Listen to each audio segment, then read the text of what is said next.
Is that all right? Okay, fantastic. So I think we're ready to start. Where do you need me to stand? Anywhere, you're fine. Or if you look over slightly. Yeah, there's me. Okay. If there's a picture, like, can we take a photograph of it? You can, but I mean, I can give you them all. So. Okay. Don't belong to the National Gallery, basically. Okay, should we start? Yes. Give me a signal when you're ready.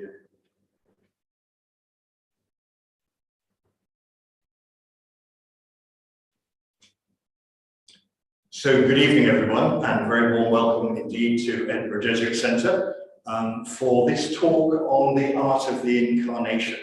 And as we're approaching Christmas time, the Incarnation, the Nativity of Christ, is something that's very much in our minds. And sometimes when we talk about the true meaning of Christmas, we're talking about that kind of representation of Christ being born at Bethlehem. So what I'm going to do this evening is I'm going to explore some of the art. And if we look at the first picture this evening, this is something which everybody recognizes. It's the crib scene. I'm sure we've all either got one of these or seen one or put one of these together. And if you look at the different elements, it's all very familiar to us. In the middle, the baby Jesus, Mary, his mother, Joseph behind. We have three of the kings, one of the shepherds, and some rather cute lambs. And that's the general scene that perhaps we're very familiar with. So it comes as a bit of a surprise when you look back to the very, very first nativity scene that we have, which is like this. And suddenly, all the figures that you were familiar with have disappeared. Now, the date of this is around 325 AD. So this is very early. This is the first part of the 4th century. And what you have is the baby Jesus, quite a big baby Jesus in this case. And then you have the ox and the ass, or the donkey. And in the first nativity art, Jesus always appears, obviously. But the most important characters were the ox and the ass. And as we'll see, as you go through history, those gradually disappear. But in the very early art, and here's another example from around the same time, what do you see? Baby Jesus, the ox and the ass. No Mary, no Joseph, no kings, no shepherds, no star, no angels, nothing else, just Jesus, the ox and the ass. Now, why is that? Well, in the very early representations in Christian art, the artists were far more concerned about what this represents. They were far more concerned about the doctrine, the teaching of the church, than they were about creating a sort of theatre scene of what it might have been like at the birth of Christ. That's what they were trying to do. So what does this teach us? Well, you have the obvious nimbus around the head of Jesus, the sign that this is someone that is to do with the divine. And then the ox and the ass, of course, are the great symbols of the division of all human beings understood at the time. So the ox is the symbol of Judaism. It represents the Jewish people. And then the ass or donkey represents everyone else, the Gentiles. And indeed, the very first representation that we have of the crucifixion shows a crucified ass, Romans making fun of this idea that Christ died for all people. So he's shown as with an ass's head, precisely to indicate that this idea that he somehow died for us Romans, we Gentiles, is a nonsense. They're mocking that idea. But here it is in that very early Christian art, that Christ comes not only for the chosen people, the Jewish people, but he also comes for everyone else, for the Gentiles as well. And it's interesting that these examples of art, where are they to be found? They're found on sarcophagi. They're found on huge stone burial caskets.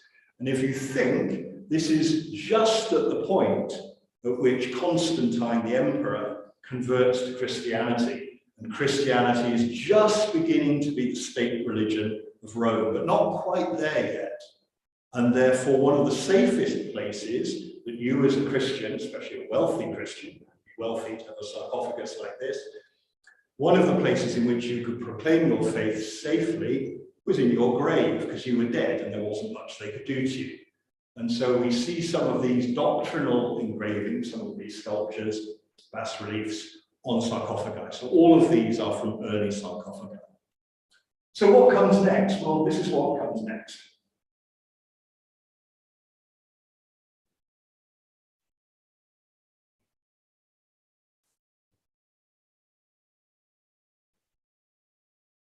Slight hiccup with the picture, get it eventually.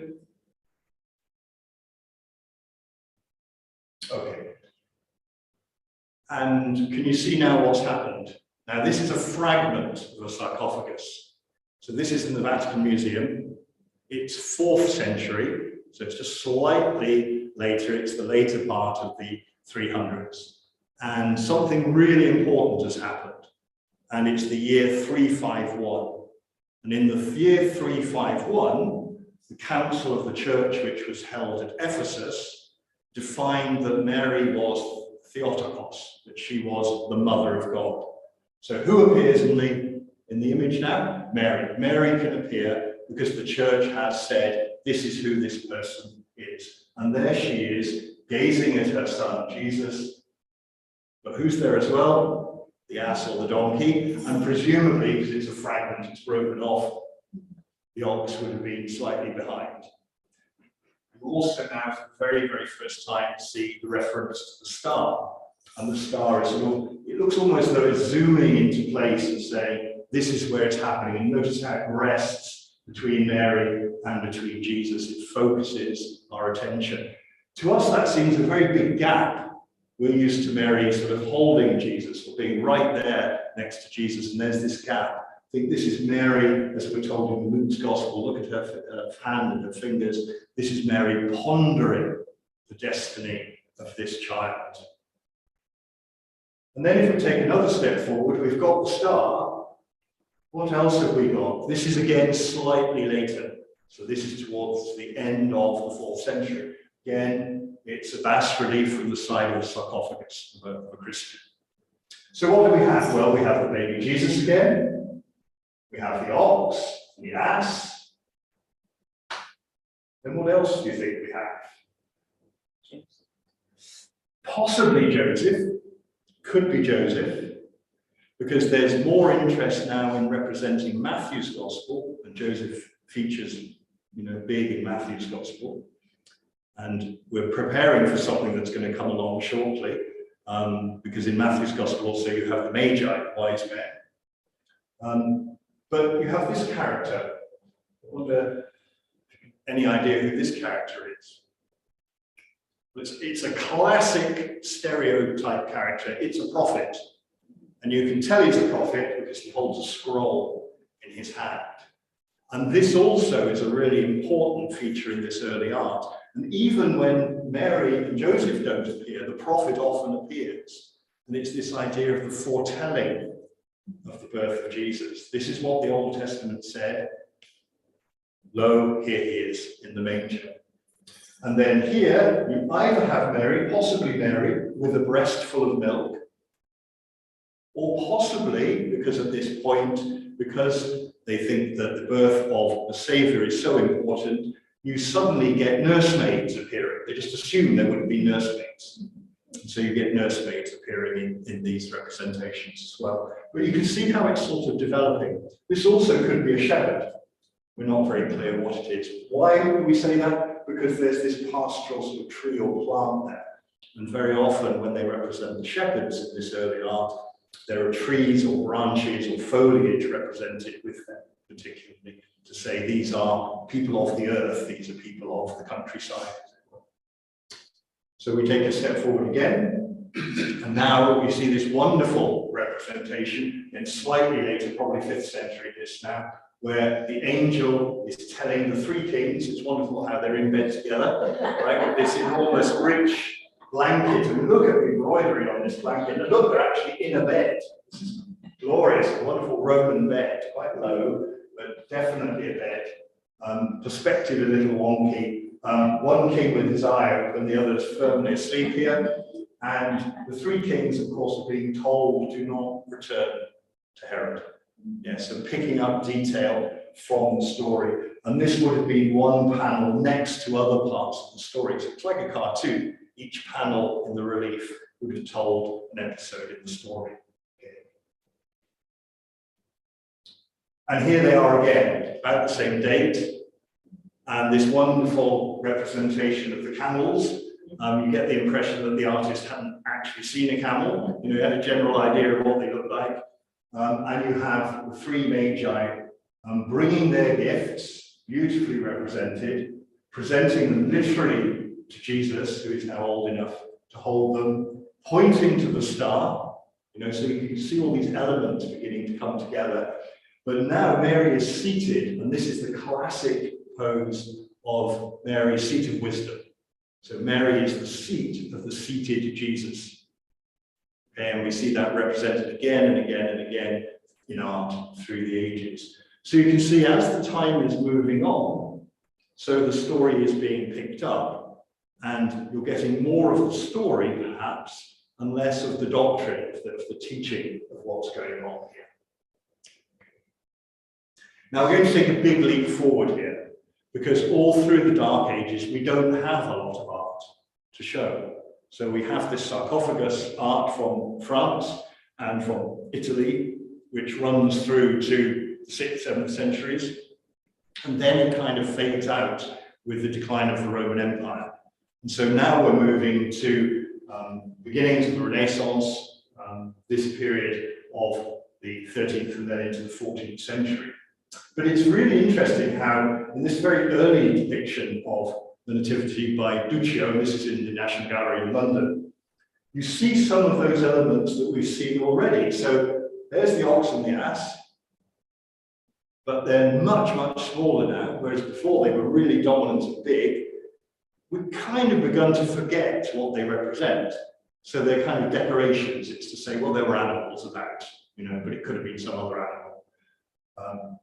You see Our Lady in that reclining pose. You see Joseph looking distinctly grumpy, yeah, a bit fed up with absolutely everything. Here you have, yes, the midwives, the nurses, giving the baby Jesus a little wash. Because remember, in these pictures, you could often have Jesus represented more than once. That was quite common. They were like cartoons, you know, to show different scenes within the same painting.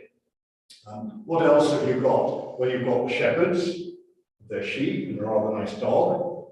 You've got the angels.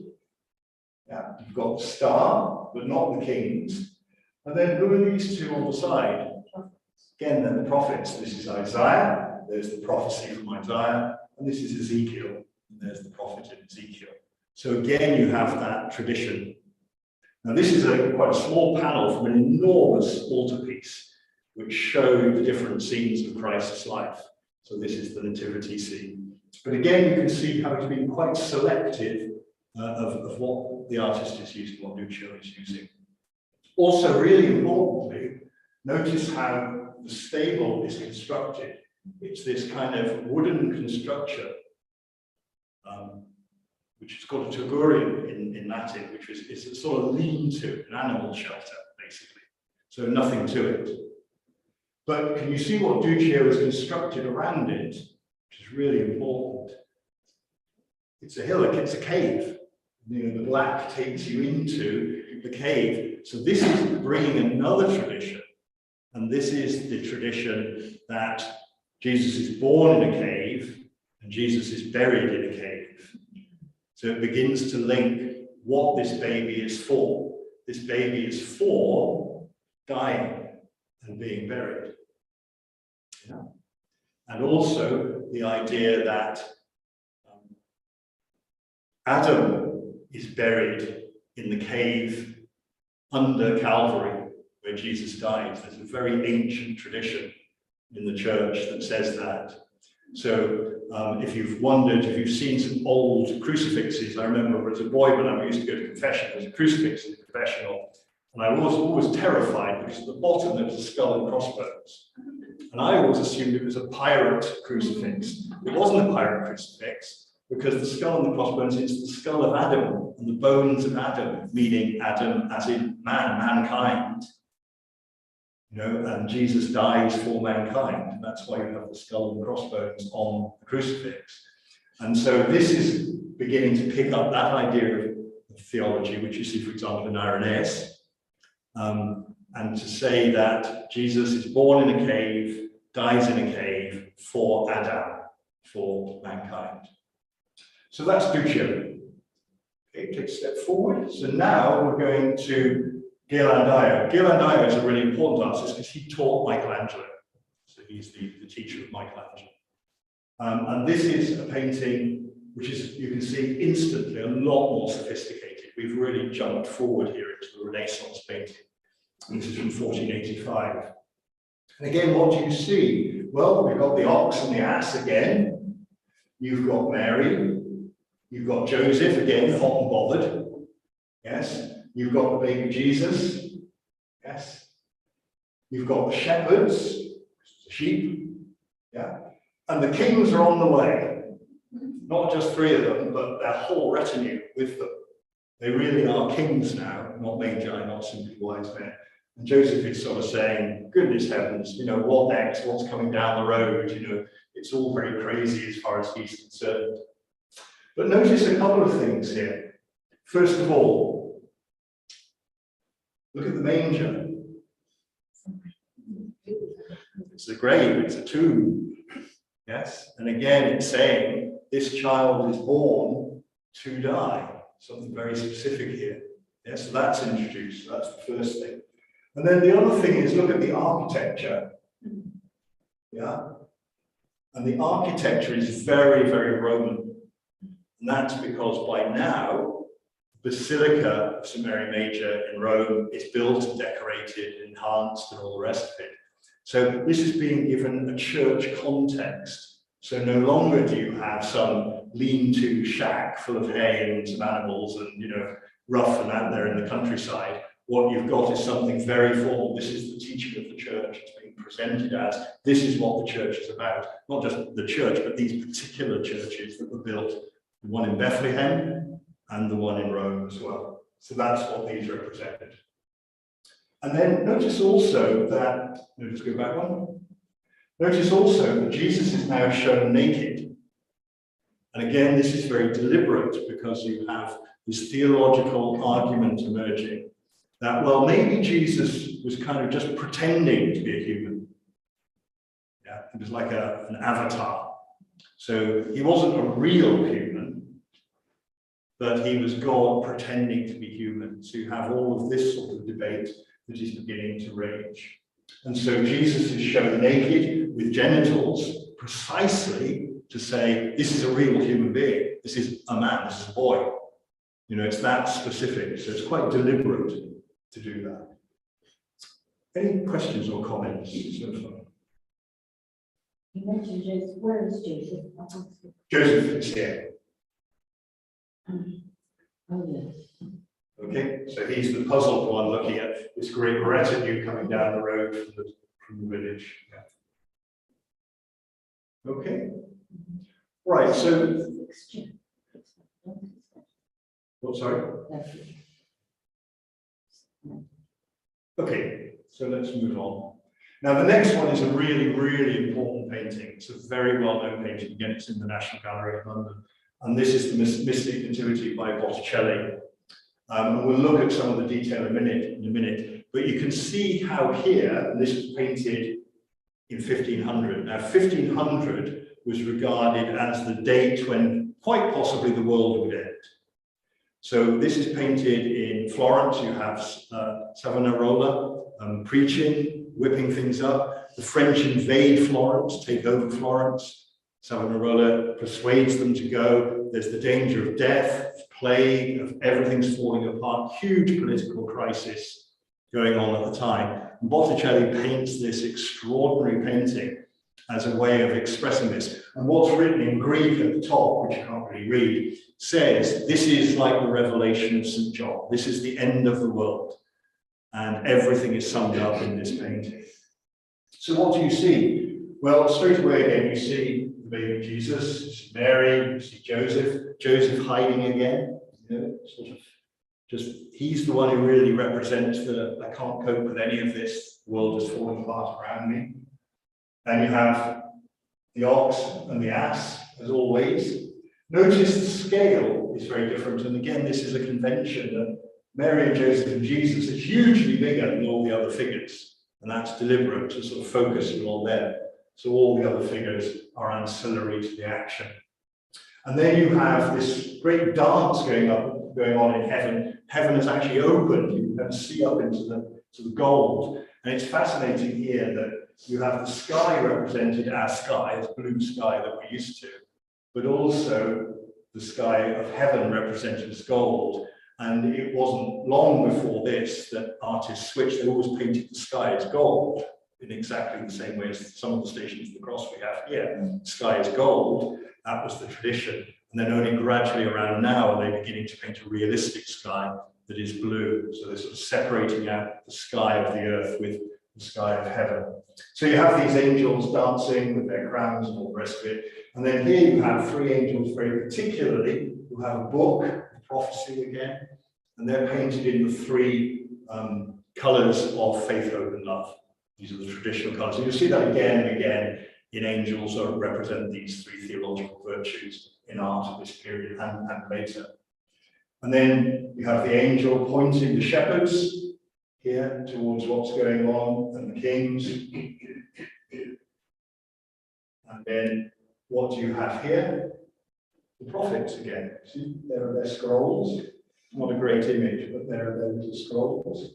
So they're all coming with their prophecies written down. Isaiah and Ezekiel and Zephaniah and psalmists and so on. There they all are, saying, see, you wrote about this. Well, look, here it is all happening. Your prophecies have been revealed. You can't see it on here because I'm going to show you a slightly bigger image of this in a second. But there are also 7 devils. That's the clearest one down here. Naked little devils. And there are 7 of them because of the 7 deadly sins. And the devils are shown, if you zoom in on them, in confusion. They're sort of stabbing themselves with their own swords and lances and things. This is the end. Why? Because Christ now is here. And so evil is being overcome. We'll just go on to the next slide, so which is detail. So you can see a little bit more detail here. But the main reason I wanted to zoom in on this is, first of all, look at it's a new dawn. Yes, so this represents some hope, something positive is going to come out of all of this in the face of all that was going on in terms of political turmoil, even though poor old Joseph isn't really up for it. But also notice again, we have that lean-to shelter, but we have the cave painted in behind the lean-to shelter.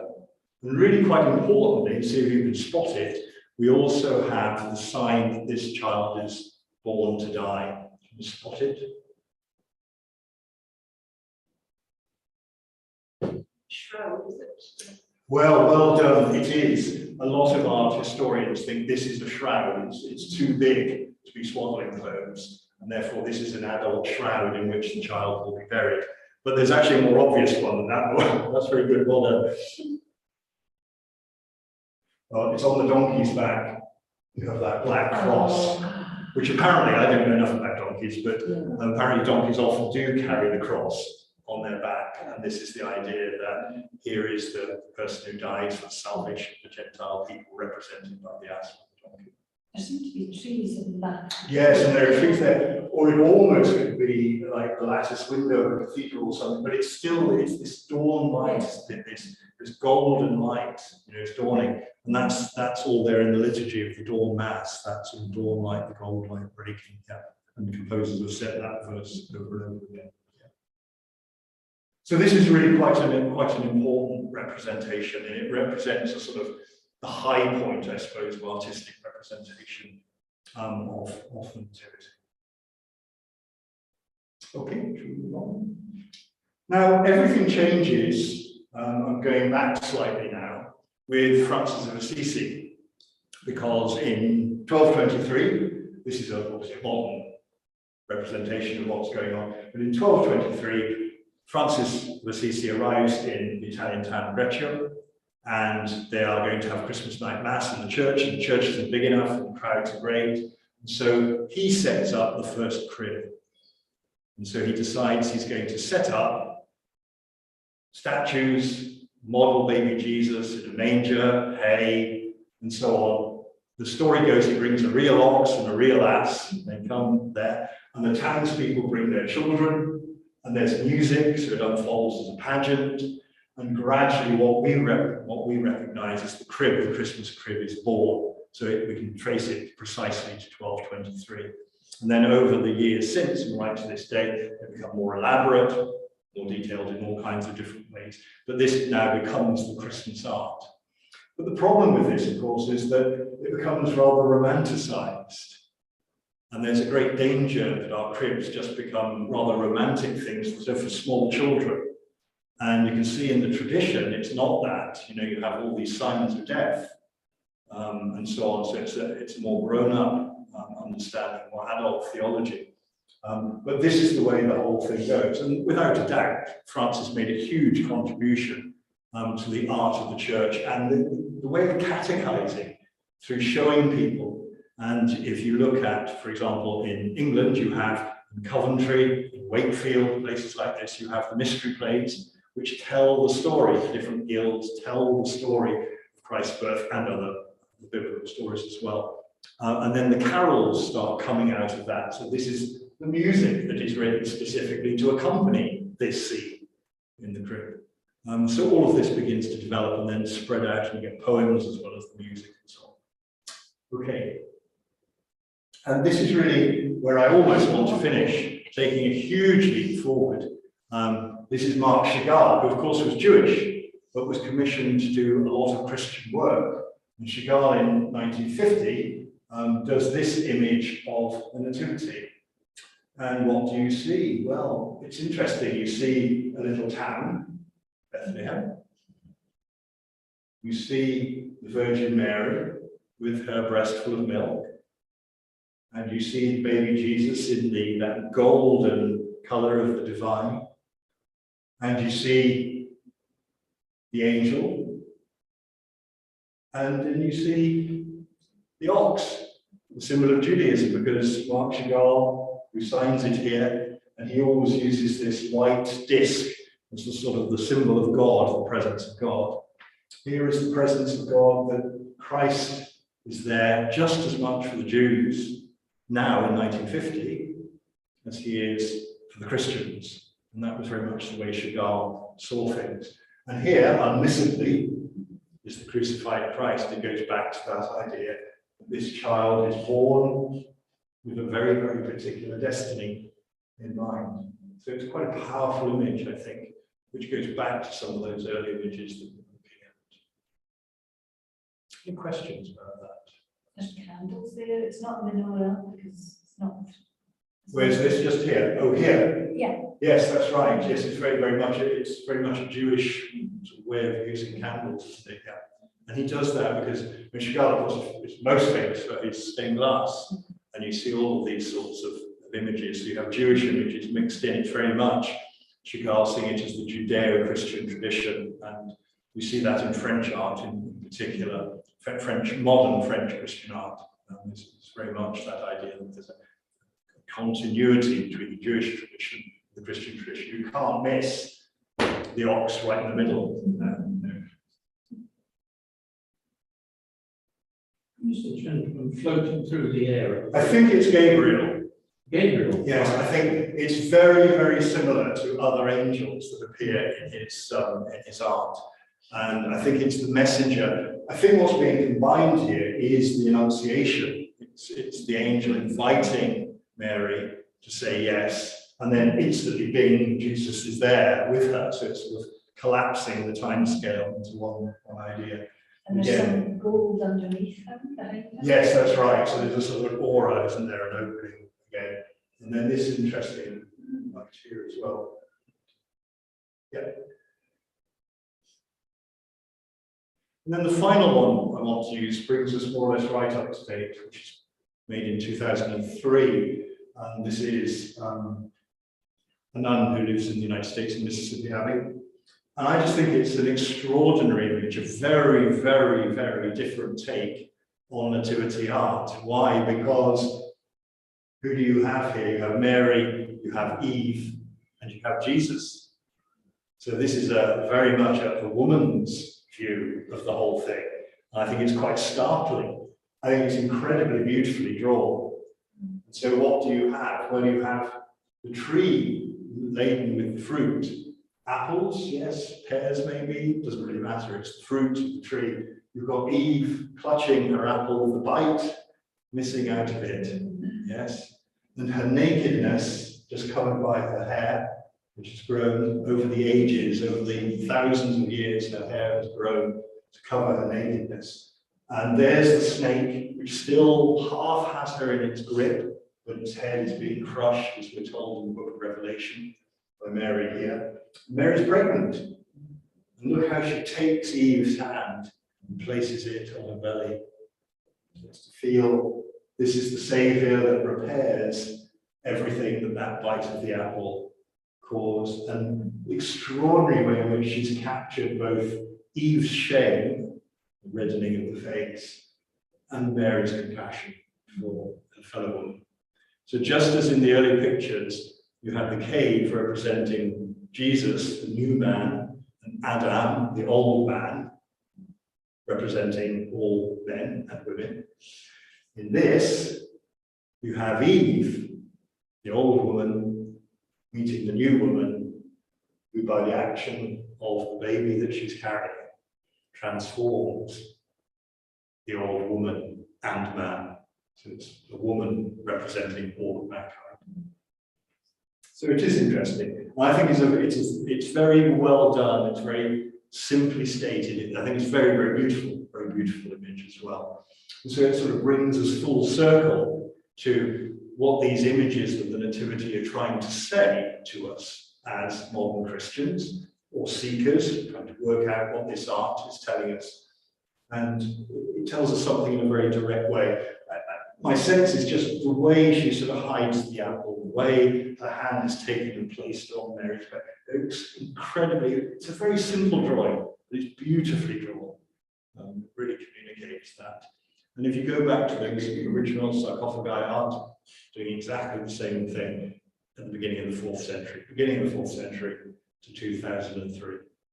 So a very, very quick tour of nativity art. So I hope that's been of some interest. Maybe all of these are available online, all of these images. Go away, explore them a little bit more. There are lots and lots of articles written about this. And maybe just explore a little more and allow that art to be part of our reflection and prayer this Christmas.